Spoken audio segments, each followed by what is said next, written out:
믿었던 사람에게 배신당하면 어떡하나요?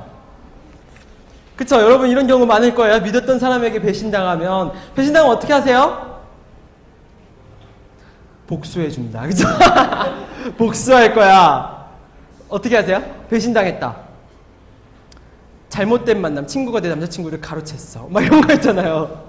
이런 것도 있고, 막 친구가 나 이기려고, 인사학과에서 좋은 점수 받으려고 알고 봤더니 뒤에서 흉을 봤다. 뭐 이런 경우도 있을 수 있고. 어떻게 하세요? 이런 배신의 경우. 똑같이 해준다. 맞아요. 정말 좋은 방법입니다. 복수를 하는 거예요. 이를 꽉 물고. 또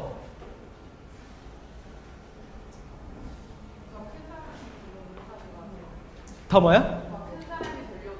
더 큰 사람이 되려고 이제 그 사람을 포용할 수 있는 사람. 네.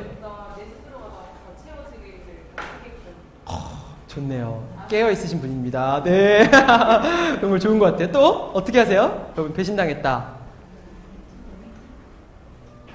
저희 커플은 배신당했다 이러면 어떻게 하실 거예요? 배신당했다. 네? 다시는 안 봐요. 여자분은 어떻게 하실까요? 에? 네. 올 것 같아요. 어떻게 해요? 죄송해요. 대답해도 돼요. 이제 그런 일 없을 거예요. 영원하리라 믿습니다. 네. 그래서 아까와 또 비슷한 맥락이긴 한데, 저는, 우리 기억은 진짜 기억일까? 저는 제가 어느 알던, 이게 좀 약간 험한 말이긴 하지만, 제 친구 중에 이게 충남 쪽에서 그 짱이었던 애가 있어요. 짱이었던 애가 있어가지고, 걔가 진짜 그 지역 통이라고, 통. 아세요? 그 단어 통이라고 하시는 분이 있거든요. 통이라는 친구가 있었어요. 그 친구가 통이었었고, 그 친구가 실제로 이제 그 친구가 저랑 같이 갔었고, 후배가 뭐 개업할 때 같이 갔었어요. 근데 그 후배랑 걔랑은 되게 친한데, 그 후배가 1학년 때 점심시간마다 끌려가서 맞았다는 거예요. 장난이든 진짜 맞았다는 거예요. 그래서 진짜 자기는 그래서 학교 가기 싫었었다. 지금은 되게 친한데 그런 얘기를 하는 거예요. 근데 그 이야기를 하니까 그 통이었던 애가 기억을 못하는 거예요. 그런 일이 있었어? 섬뜩하죠? 근데 저 농담인 줄 알았거든요? 기억 못하는 거예요. 근데 그 통이었던 애가 맞았을 때가 있었거든요? 다구리를 맞았던 때가 있대요. 근데 그때는 그 자기 다구리 세게 때리는 그 얼굴까지도 기억난대요. 근데 이게 기억의 오류라는 걸 깨달았어요. 가해자는 기억을 못하는 거예요. 피해자만 기억하더라고요. 여러분이 받은 수많은 상처들 있잖아요? 친구한테든 부모님한테든 누구한테든 받은 상처가 있잖아요? 상처를 준 사람한테 한번 물어보시면 걸로 상처받았어?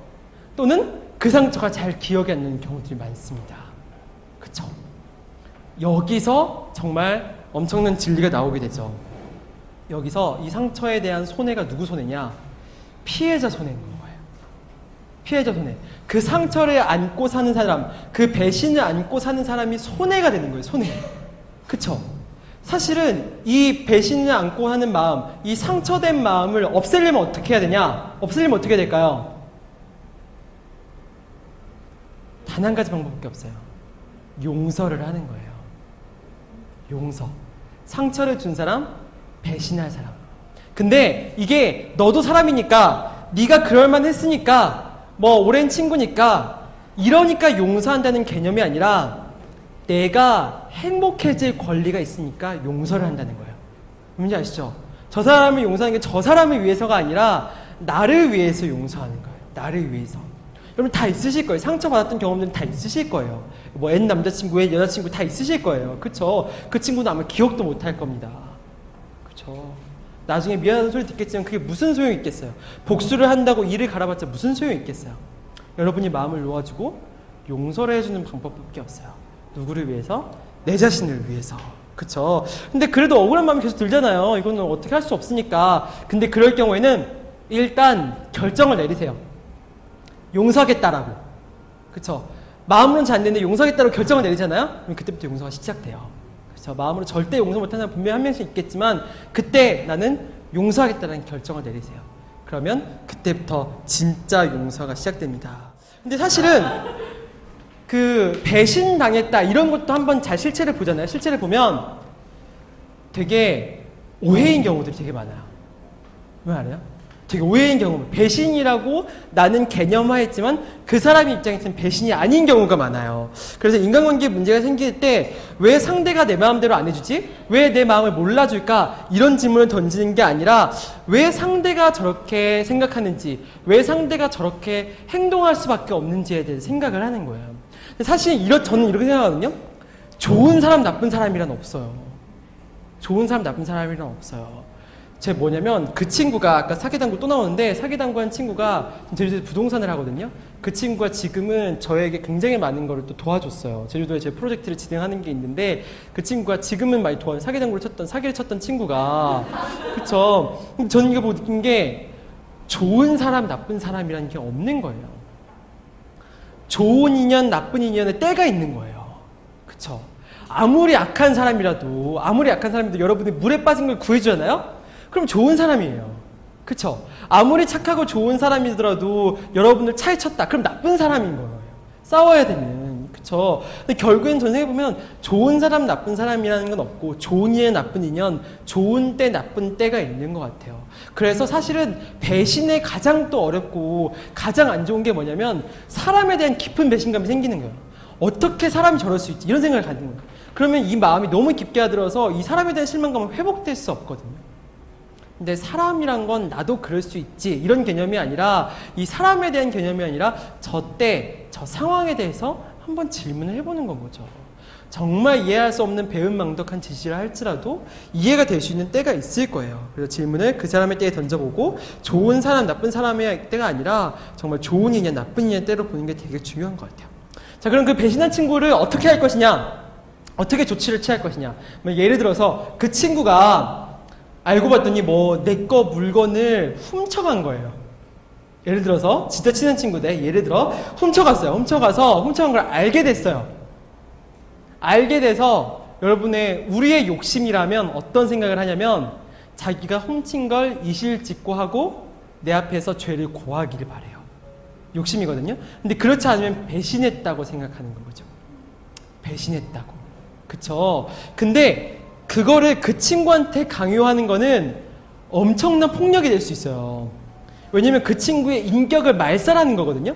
되게 친한 친구의 물건을 훔쳐갔다는 것을 자기 정말 친한 친구 앞에서 자기의 죄인이라고 고백하는 거는 정말 어려운 일이 될 수가 있어요. 어려운 일이 될 수 있거든요. 그럼 그런 상황에서 나는 선택을 하는 거예요.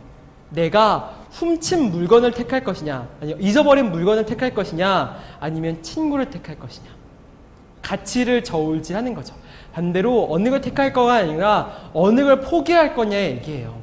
내가 잃어버린 게 이런 거인데 친구의 가치가 더 크다. 그러면 그건 없던 일로 치는 거예요. 그냥 확실히 눈을 감아버리는 거죠. 반대로 그게 너무 소중하다. 그럼 친구한테 대놓고 얘기를 하는 거죠. 친구를 잃어버릴 각오로. 그쵸? 그래서 여러분들 돈 빌려달라는 사람 많죠. 돈 빌려달라는 사람. 친구들. 그쵸? 근데 저도 돈 빌려달라고 할 때 그런 말을 하잖아요. 이 돈은 못 받는다고 생각하고 빌려줘라. 딱 그만큼만 빌려줘라. 잃어버려도 안 아까운 만큼 그만큼만 빌려주는 거예요. 그러면은 잃어버리거나 안 갚아도 그 사람한테는 미운 마음이 안 들어요. 돈을 못 갚은 건 배신이죠. 하지만 그걸 택하지가 않는 건 거죠. 그쵸? 그래서 결국은 배신당해서 자기의 태도는 자기가 어떤 거를 포기하냐가 되게 중요한 건 것 같아요. 그래도 맨 마지막 결별의 순간이 오잖아요? 맨 마지막 결별의 순간, 관계의 파탄이는 결별의 순간이 옵니다. 그럴 경우에 이 사람의 그 의식의 성숙도를 알게 돼요. 모든 사람이, 대부분의 사람들이 맨 마지막의 순간에는 막말하고 끝나요. 너 같은 XXX 이런 식으로 얘기를 하며 모든 단점을 나열하며 끝내거든요. 근데 그런 게 아니라 관계가 끝날 것 같은 조짐이 보인다. 이럴 때는 자기가 먼저 나는 너에게 이런 점이 너무 고마웠고 이런 점이 미안했다. 이런 이야기를 먼저 하는 거예요. 그럼 누가 승자냐? 그 사람이 승자예요. 왜냐면 막말한 사람은 그 말을 듣는 순간 마음이 짐을 지게 되거든요. 마음의 짐을 평생 지고 살게 되는 거예요.